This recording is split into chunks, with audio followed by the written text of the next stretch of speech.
आपण दुसऱ्या टॉपिकला सुरुवात करतोय। पहिला टॉपिक आपण शिकलो piece meal distribution of cash. ज्या वेळेला एखादी पार्टनरशिप आहे ती डिझॉल्व होते, ती डिझॉल्व झाल्याच्या नंतर सगळ्या पार्टनर्समध्ये असेट्स रिअलाइज करून लायबिलिटीज पे ऑफ करून उरलेली जी काय कॅश आहे ती कॅश जी आहे ती वाटून घेतली जाते।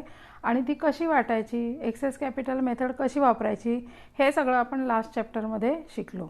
आता आपण सेकंड चॅप्टर घेणार आहोत, तो म्हणजे पार्टनरशिप फायनल अकाउंट्स। खरं तर पार्टनरशिप फायनल अकाउंट्स हे तुम्हाला 12वीमध्ये माझ्या मते झालेले आहेत। आता पुन्हा एकदा ह्याच्यामध्ये नवीन गोष्ट अशी आहे की तुम्हाला काही ॲडजस्टमेंट यामध्ये नव्यानं शिकायच्या आहेत। दुसरं म्हणजे यामध्ये तुम्ही फायनल अकाउंट शिकणार आहात with admission, with retirement and with death of a partner. So या 3 मेजर ॲडजस्टमेंट ज्या आहेत त्या कशा करायच्या फायनल अकाउंट्समध्ये हे बघण्यासाठी हा टॉपिक आपल्याला शिकायचा आहे। सुरुवातीला आपण एकदा पार्टनरशिपची ओळख बघूया। पार्टनरशिपचे कॅरेक्टरिस्टिक इथे दिलेले आहेत। एखादी पार्टनरशिप फर्म म्हणजे एक्झॅक्टली काय, तर ती आहे असोसिएशन ऑफ इंडिव्हिज्युअल्स। यामध्ये जी पार्टनरशिपची मालमत्ता आहे त्याची सहमालकी म्हणजे को ओनरशिप असणार आहे।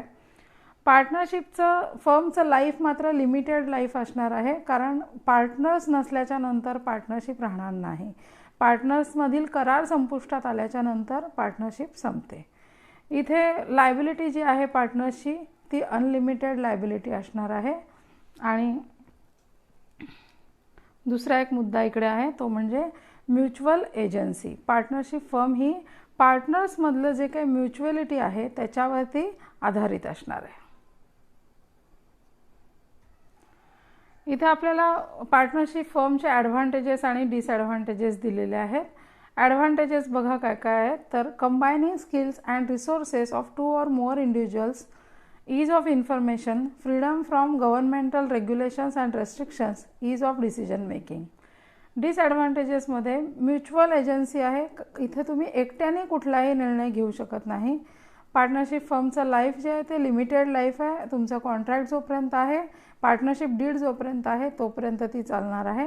आणि अनलिमिटेड लायबिलिटी आहे, म्हणजे पार्टनरशिप फर्मचं नुकसान झाल्यास किंवा दिवाळखोरी निघाल्यास तुमची वैयक्तिक मालमत्ता जी आहे ती जप्त होऊ शकते। पार्टनरशिप फर्ममध्ये जो काय पार्टनरशिप फर्मचा सेल होतो आणि सेल झाल्याच्या नंतर दरवर्षी त्यांना जो काही इन्कम मिळतो, लॉस होतो, प्रॉफिट मिळतो, तर तो प्रॉफिट किंवा लॉस तुमच्या पार्टनर्समध्ये शेअर केला जातो। आता जर पार्टनरशिप डीडमध्ये याच्याबद्दल काही सांगितलेलं नसेल तर तो इक्वली शेअर केला जातो। But if it is prescribed in the partnership deed, then accordingly the net income or the loss is distributed among the partners. So that ratio we called as PSR, profit sharing ratio, and equally it is loss sharing ratio too. Partnership फर्ममध्ये capital account काढण्याच्या किंवा capital maintain करण्याच्या 2 methods आहेत। पहिली method आहे ती म्हणजे fix capital method आणि दुसरी आहे ती फ्लक्च्युएटिंग कॅपिटल मेथड। दोघांच्या नावावरूनच आपल्याला लक्षात येतं की या मेथड्समध्ये फिक्स कॅपिटलमध्ये कॅपिटल हे फिक्स्ड असणार आहे आणि फ्लक्च्युएटिंगमध्ये कॅपिटलचा बॅलन्स हा फ्लक्च्युएटिंग होणार आहे। या मेथड्स आपण आता सविस्तरपणे बघूया। फिक्स कॅपिटल मेथडमध्ये 2 स्वतंत्र अकाउंट काढायचे आहेत। प्रत्येक पार्टनरसाठी 2 स्वतंत्र अकाउंट काढायचे आहेत। पहिला अकाउंट आहे कॅपिटल अकाउंट आणि दुसरा आहे करंट अकाउंट।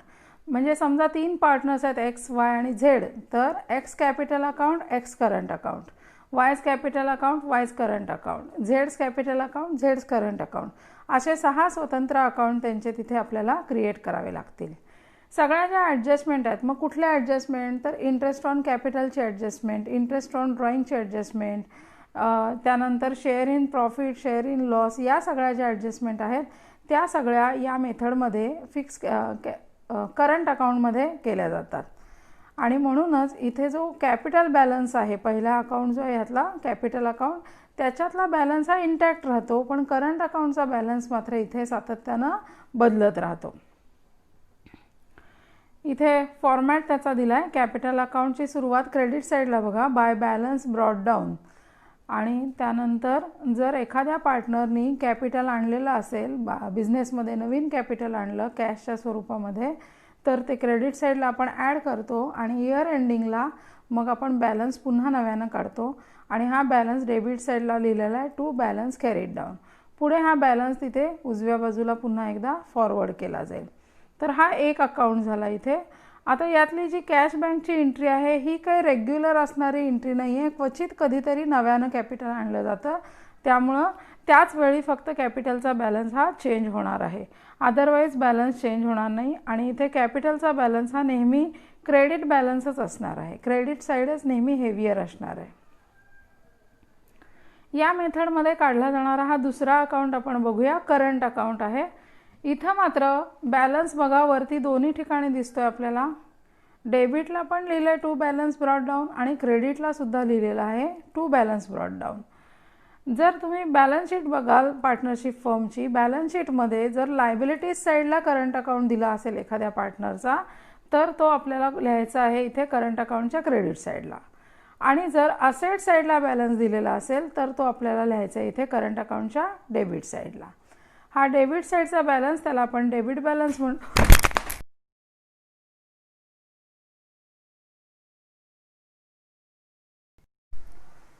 यामध्ये डेबिट साईडचा जो बॅलन्स आहे तो आपल्याला असेट साईडला सापडतो आणि असेट साईडला असेल करंट अकाउंटचा बॅलन्स दिलेला तर तो इथे डेबिट साईडला लिहायचा आहे. आणि जर लायबिलिटीज साईडला करंट अकाउंटचा बॅलन्स दिला असेल ओपनिंग बॅलन्स तर तो इथे आपण क्रेडिट साईडला लिहिणार आहोत. ज्या वेळेला एखादा पार्टनर ड्रॉइंग्स घेतो म्हणजे कॅश किंवा बँक अकाउंट जे आहे पार्टनरशिप फर्मचं त्यातून पैसे वैयक्तिक वापरासाठी घेतो त्यावेळेला त्याची एंट्री इथे डेबिट साईडला करायची. ज्या वेळेला एखादा पार्टनर गुड्स विथड्रॉ करतो म्हणजे ड्रॉइंगच्या स्वरूपामध्ये गुड्स घेतो त्यावेळेला इथे पुन्हा एकदा डेबिट साईडला करंट अकाउंटच्या डेबिट साईडला एंट्री करायची.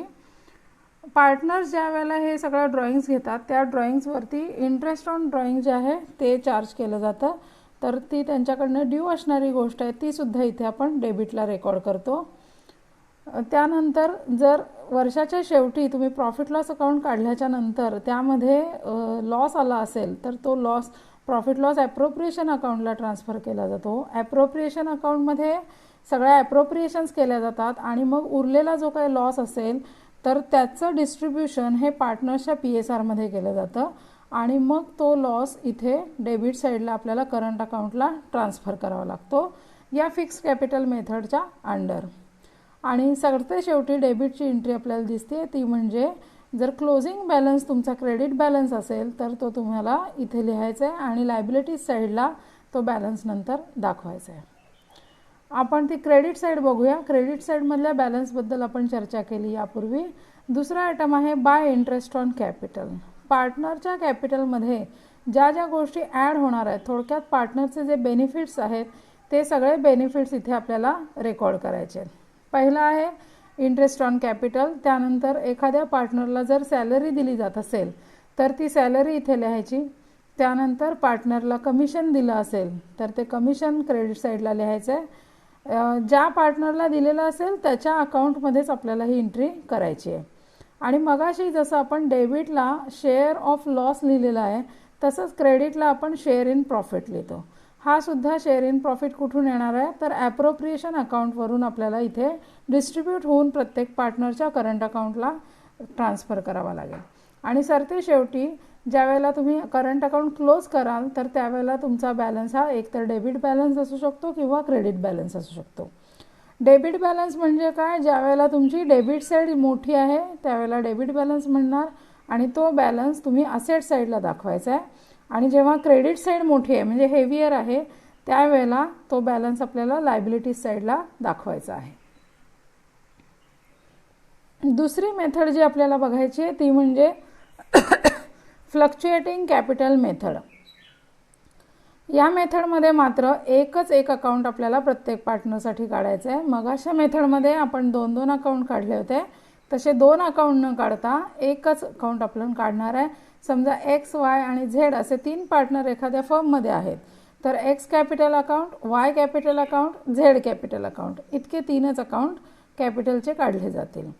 आणि सगळ्या ज्या मगाशी ॲडजस्टमेंट आपण करंट अकाउंटमध्ये दाखवल्या त्या सगळ्याच्या सगळ्या ॲडजस्टमेंट या कॅपिटल अकाउंटमध्येच दाखवल्या जातील. सो त्यामुळे काय होतं, कॅपिटलचा जो बॅलन्स आहे तो सातत्यानं दरवर्षी बदलत राहतो. That's why this method is called as fluctuating capital method. याचा फॉर्मॅट आपण बघूया.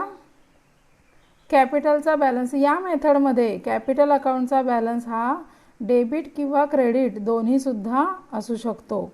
करंट अकाउंट्सच्या प्रमाणेच जर याचा बॅलन्स डेबिट बॅलन्स असेल तर तो तुम्हाला असेट साईडला रिफ्लेक्ट झालेला दिसणार, आणि जर क्रेडिट बॅलन्स असेल तर तो तुम्हाला लायबिलिटीज साईडला रिफ्लेक्ट झालेला दिसणार आहे.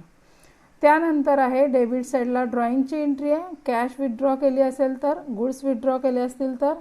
नंतर इंटरेस्ट ऑन ड्रॉइंग्स जो चार्ज करणार आहात तोही डेबिटला येईल, आणि शेअर ऑफ लॉस. शेवटी डेबिटची एंट्री तुम्हाला दिसते ती आहे बॅलन्सची एंट्री आहे.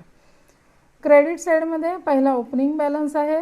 देन जर नवीन कॅपिटल काही इंट्रोड्यूस केलेला असेल, एखाद्या पार्टनरनं नवीन कॅपिटल काही आणलं असेल, कॅशच्या स्वरूपात आणलं असेल, तर ती एंट्री इथे क्रेडिटला येईल. By cash or bank brought in, capital brought in. त्यानंतरची एंट्री आहे बाय इंटरेस्ट ऑन कॅपिटल. नंतर सॅलरी दिली जात असेल पार्टनरला त्या, तर बाय सॅलरी टू पार्टनर. नंतर कमिशन दिलं जात असेल तर बाय कमिशन टू पार्टनर. आणि शेवटी आहेत दोन गोष्टी, एक म्हणजे शेअर इन प्रॉफिट आणि दुसरी आहे क्लोजिंग बॅलन्स आपल्याला लिहायचा आहे. क्लोजिंग बॅलन्स इथं जर डेबिट बॅलन्स आला तर तो असेट साईडला दाखवायचा, आणि क्रेडिट बॅलन्स आला तर तो लायबिलिटीज साईडला दाखवायचा. सो हे दोन महत्त्वाच्या कॅपिटल मेथड आपण इथे पाहिल्या.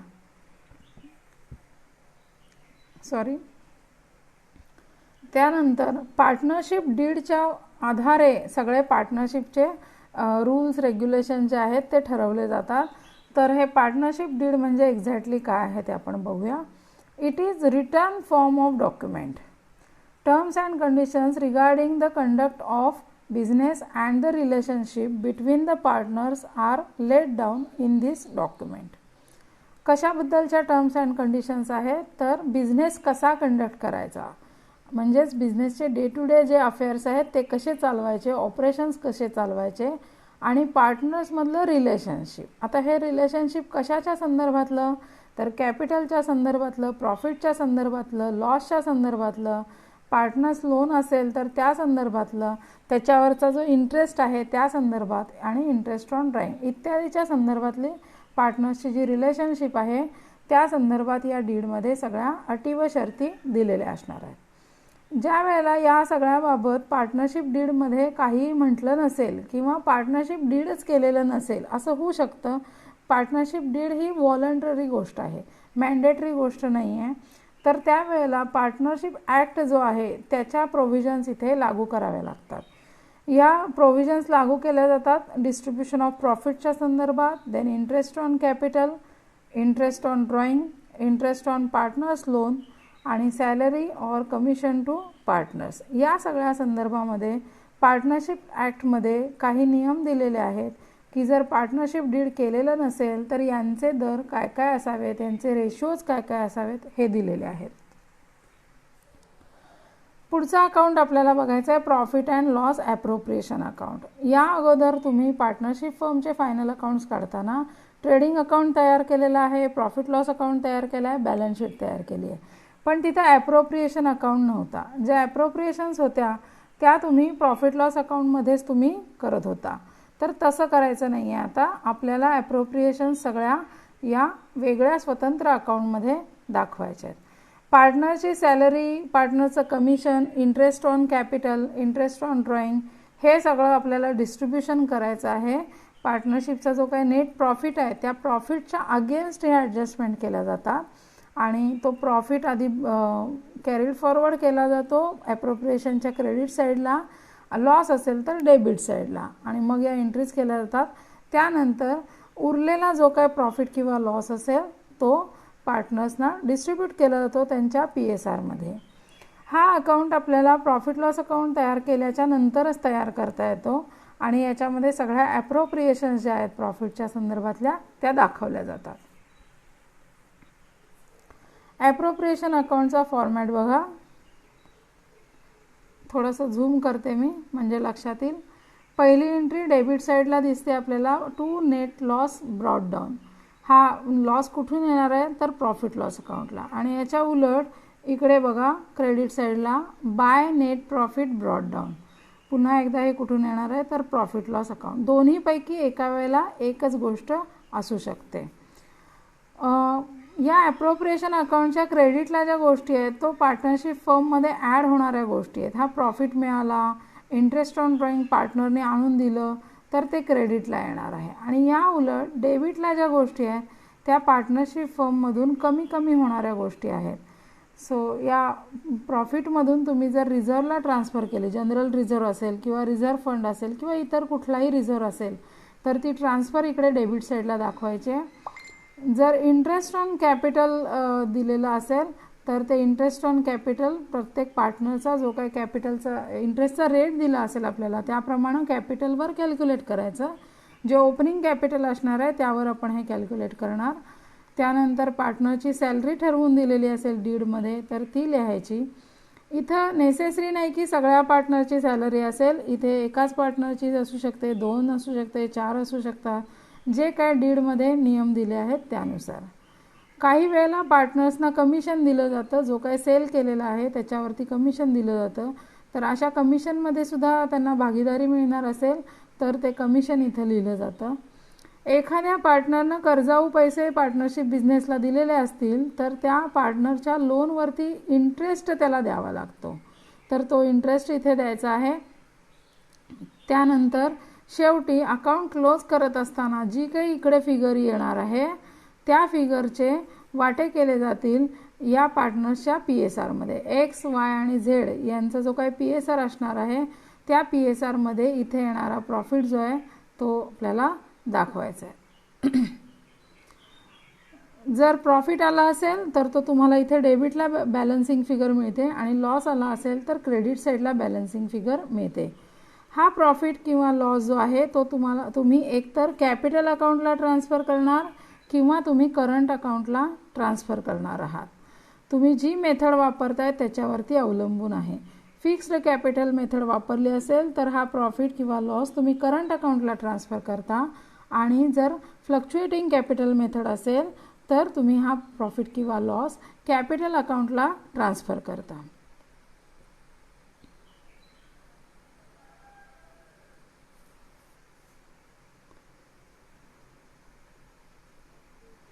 सो आजचं लेक्चर आपण इथे थांबवतोय. तुम्हाला जर या संदर्भातले काही शंका असतील तर त्या शंका तुम्ही मला माझ्या व्हॉट्सअप मोबाईल नंबरवरती पोस्ट करू शकता. Thank you very much. Have a good day and have a safe day.